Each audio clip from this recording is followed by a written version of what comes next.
I finally realized sometimes you need to fire a client.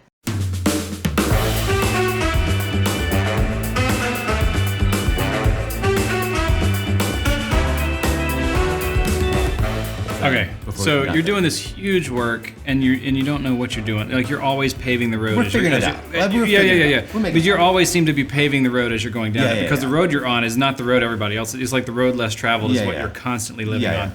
But you're also having to seal deals with these big brands, these big companies, and there's contracts. I imagine that are involved with that, right? I've done this for 20 years. I've never had a real contract with anybody. Really? I've never signed There's a contract. never had to be a signature, a 20-page thing.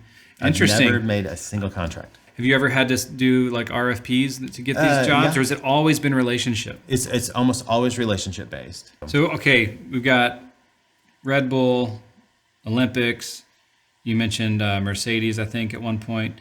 You mentioned Philharmonic. Who are some other companies you've done work with over the years? We did a lot for Chick-fil-A for a while, Yeah. and then we did some stuff for Golden Corral, and then so all those kind of corporate-y kind of stuff. We've been working a lot with some cruise lines, with Royal Caribbean. I hope we're still going to be working with them because with all the pandemic going on, that's been slowed down. So how much time do you spend managing and fostering those relationships, coming back around and going, hey guys, how's it going? Yeah. You know, like keeping in touch, or you just chill and the phone rings one day and you've got a new job. I mean, how much business development and selling of your services and so forth do you actually have to do? So I'm going to tell you two tricks. One, so I'm in the event world, right? Yep. And so in the event world, is that where you would sort of categorize yourself today? Yeah, I mean, I I'm think in so. events. That's where I feel the most at home. I mean, because even with the games and stuff, those are all 4 events. When you're in the event world, the biggest thing is like people need someone who can solve the problem, right? Yeah. That's kind of where we're going with all that. But they're also like whenever you're on site, like you can just look around. People have their uniforms, right? You know what I'm talking about. So you go there and like all the tech guys are all wearing black, and everyone's all blacked out. And the camera, you know who the camera guys are, you know who the audio guys are. But then what I started noticing is like all the talent always dressed a little bit nicer. And the producer, even though he was technically part of the crew, the producer and the director, those guys were always dressed a little bit nicer. And then they were kind of schmoozing with the talent. They were schmoozing with the speakers, the clients and the speakers, and all that kind of stuff. So I thought, what if I just started hanging out with those guys? Yep. And so all of a sudden it's this subtle shift over. Transition. Where's all the crew's like, where's Brad? Is he joining us from? Oh, Brad's with. And so that's the whole thing. It's like, don't think of yourself as a tech, because technicians are. I mean, as much as I hate to say it, like that's a commodity. You can just you can find another camera guy pretty easy. Yeah. But if you're an entertainer, or if you have a one specific problem that you're solving, they'll think of you as that person. Yeah. And so people go, oh, well, he's the guy that can do this thing right here. So you have to be specialized, but then that's when you work the relationships. And whenever you're there, oh yeah, well, I was working on this other thing, and you try to just kind of talk a little bit and just, let them know that, you can solve other problems without them knowing that you're actually pitching to them. So you're spending time strategically now engaged with basically the client, more so than just the fellow crew members, because they're not paying your bills later on. So you're building relationships, but you're also now coming over here and saying, okay, you're building your brand with these people. So when the event's over and now they go on and splinter off, they've got your information and they understand. And you have to be very, very careful of that, because if you can't be at an event just handing out business cards. No, absolutely not. You cannot do that. And so usually what I try to do is it's like that sounds like I'm just out schmoozing the whole time. Right. It's very purposeful, and it's like you're going to pick there's one person that you're going to figure out. And so you kind of study the crowd. You go, okay, these people here, okay, that person right there, that's the person I need to talk to. That's who I can connect with later. And you don't talk to them and say, hey, I'm Brad, I'm this guy. You just kind of start talking with them. Right. And it's what you said, you just build that friendship and kind of build that relationship. When we got the Norwegian cruise line thing, this is how it works, right? We were on a cruise with my family, and we were walking through the atrium one day, and we see a game show going on. We'd made games. And I look and I go, oh, I'm just curious. I'd made games. They're making games. I wonder if I can make my games better to match theirs. I walk up and they're playing. It was literally a PowerPoint. Like if this is a PowerPoint screen, the people are on the stage, and you see them, they get a question wrong. You see the mouse come over and click on the screen and go, and I was just like, oh, painful. You're kidding me. So I just walked down. So I told my wife, I said, hey, give me 10 minutes. I'm going to just go talk to someone. I'm going to go land a new client. I'll be right back. So I find the person who's operating it. Yeah. And I said, hey, I make games. I'd love to talk to someone about, possibly helping you guys, make something. And there's, oh, you need to talk to this guy. So I talked to that person. He goes, oh, you need to talk to the cruise director. So the next thing I know, I'm having coffee with the cruise director and just said, hey, this is what we can do. So I'd like to do. And they said, oh, this is fantastic. So we exchanged emails. We sent emails back and forth, and we sent them some software. Didn't hear back from for a year and a half. Oh. And we thought, well, that's done. And then all of a sudden, a year and a half later, we get an email from over the year and a half. You're touching base and they're ghosting you, or nothing, you just nothing. You didn't email them. They didn't email you. Complete silence. We'd kind of almost forgotten about it.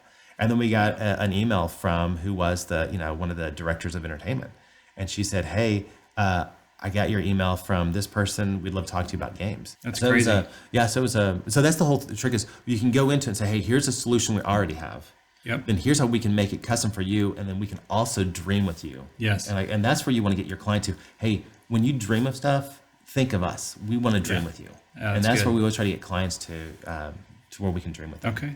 It sounds like you do not suffer from analysis paralysis, right? You obviously weren't, born knowing how to do that. So you got to go learn to code, or do you hire an external developer? So Brian's doing all the coding. But he had to teach himself that then. Right, yeah. Okay, so how much runway do you need to learn that, right? Or do you just go, I don't know, we're going to start. We're going to make Pong first and make it super simple. That's what we did. That was our first game. Perfect. So it's like you get started. Yeah. You don't wait, I'm going to take 5 years to become an expert developer and then start my company learning, right? You just got started and you immediately probably got a client to pay for it too, right? You're like, I'm going to learn this and you're going to pay me to learn it. You don't know it, but I'm going to. So we made that. So we made that. I went across there. I had a friend over there who was doing the Catalyst conference. Yep. And I said, hey, check out what we just figured out. And they were, Catalyst that year was giving away a car. Okay. So we said, hey, what if instead of Pong going up and down, it was a car going up and down? Oh. We said, hey, can we do this? They said, yes. I said, will you pay us to do this? He said, yes. I said, okay. So we start building it. Brian flies into town. Catalyst is on like a Tuesday. We're driving from my house to the event, and we're finishing the game in the car. You haven't even tested it. Like literally, I was finishing graphics, and I put it on a flash drive. I'm on a Mac, he's on a PC. I put the graphics on a flash drive. We are halfway. It's a 45-minute drive to the arena. Halfway there, we literally pull over, switch seats, and I hand him the thumb drive. He puts it in, and he drops it in a thing, finishes the code. We pull in there during a break, and we put it up on the screen. And the first time we ever played it was in front of 10,000 people. It was nuts, crazy. It was great. Sounds like a story straight out of Hollywood. That was the way a lot of films happen in some ways. We were pretty sure it was going to work. It was. We're pretty sure. That's good. And it did. It worked out great. And so because of that, that was our first game. Yep. And it just happened to be in front of 10,000 people. Yep. But then from that, then we didn't really think about it too much. And then we made another one for fun, and made another one for fun. And then someone called and said, hey, can you make a game show? And they just kept growing from there. All right, so you're doing all this stuff. You got all these different games. You're all these different, ingenious ways of putting things together to solve problems for people, which is what I want to also circle back to here in a minute. But where do you find the time to do it? I mean, I'd ask you, do you sleep at all? But of course you do. I mean, you got 3 kids. It depends on the project for sure. But the big thing with I don't have a lot of hobbies. Some people they do fantasy sports, or they have friends. I mean, I'm not a social person. Yep. And so it's making things is what I do for fun. Now I work from home, and I'm literally I just walk out of my office and I'm in the kitchen. And so I was so now dinner time, I try to protect dinner time as much as possible. Okay. So dinner time and then any kind of family time. You shutting the phone off? Try to leave the phone in the office. Sometimes I used to have my home office as well, and I would think, this is great. But then I would find myself, when your office is at home, you're always at work. Yeah. Even if you go next door to the kitchen, you're sitting at the kitchen eating dinner going, how can I get the code to work with the thing that I need to... If you own your own business, you never have a time off. Yeah. I mean, it feels that way. You're always working. I mean, because you're on vacation, but you're still taking a call from that client. Right. And that's what you have to be, be careful. You set healthy boundaries with your clients. I mean, do you not respond after 5 or 6 p.m. or how do you? Yeah, I mean, for the most part, yeah. I've definitely the best part about I was talking to Andy earlier is I feel whip hand to Andy. Snapchat. Hey, it's Andy right there. But sometimes the clients last for, on average, a client lasts about 3 years. And you just got to know that. Your clients are going to last for about 3 years, and then they're going to kind of go away, and you're going to find new clients. And then sometimes 3 or 4 years later, that client will come back. But they only last for a season, because I'm not a fixed need. I'm not something that's all the time. I'll come and solve a problem. there for a couple of years. They'll remember me, and then they'll go find somebody else. They'll find a new flavor. They'll find someone who can sell that, and then you come back in a little bit later. So constantly trying to shuffle that through is super helpful. When did you realize that, or did you just know that from day one? No. It took. You learned that the hard way. Yeah. So I mean, honestly, because you do it for a couple of years, and you realize, well, I used to have these clients, and they never call me anymore, or I don't see these people anymore. It just kind of, probably about 5 or 6 years ago, I kind of realized, oh, they kind of circle back around. And some clients you have to take a break from, because I was literally working a project. I was down in Florida working at an event, and someone calls and they said, hey, remember that this is a client. They were good. They paid me a lot of money over the years. And they said, hey, remember that project that we did like 2 years ago? Our client wants to use that again, but they want to make some changes to it.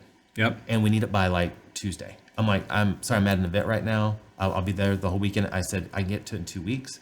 And they said, no, it has to be now. And I'm like, no.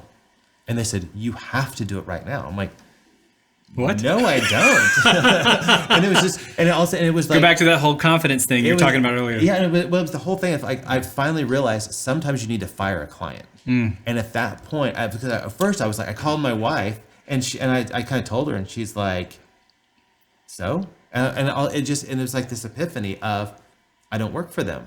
I don't owe them anything. I mean, granted, do I want to do business with them? Yes. If I can't do it in the future, will I find someone else? Yes. And all of a sudden it was this freedom of, I'm not chained to these people anymore. And so your demands. So now I want you to be my best friend. I want you to love me. I want you to just think. That is a thing a lot of creatives suffer from, right? We love people. We love the approval. I should say the acceptance, the affirmation. Well, our identity. Words of affirmation is like, I need you to tell me like how good a job this was for you, and I need you to like to be my friend, and I need you to like be at peace with me, and I don't want to upset anyone, and so I'll yes, okay, you don't have the budget, I'll bend over backwards and give you all this work, and anyway, so you're saying no. So at that point you learn to fire a client, and then all of a sudden it was like, okay, I'm free, and you don't. There's a respect that happens there too. I think it's like pruning, right? You have to kind of prune your clients, prune your services or what you agree to, and kind of bring it back, and then out of that a new healthier relationship will grow. Because then they'll also ask you, like, I do, like, if I do motion graphics and I do environment kind of stuff, they call and said, hey, can you do t-shirt design? I'm like, well, I could figure it out, but that's not what I'm good at. Right. So you got to also be, who do you want to become? Because you are, whatever you choose to do, that's what you become. And so if you can design t-shirts and you're really good at it and you like it and you start doing that, you'll become a t-shirt guy. You'll be known as a t-shirt guy. That's right. But you might not want to be the t-shirt guy. So if find out who you want to become and then start doing that. Only do what you can do great. Yes. Because if you can't do it great, then don't do it.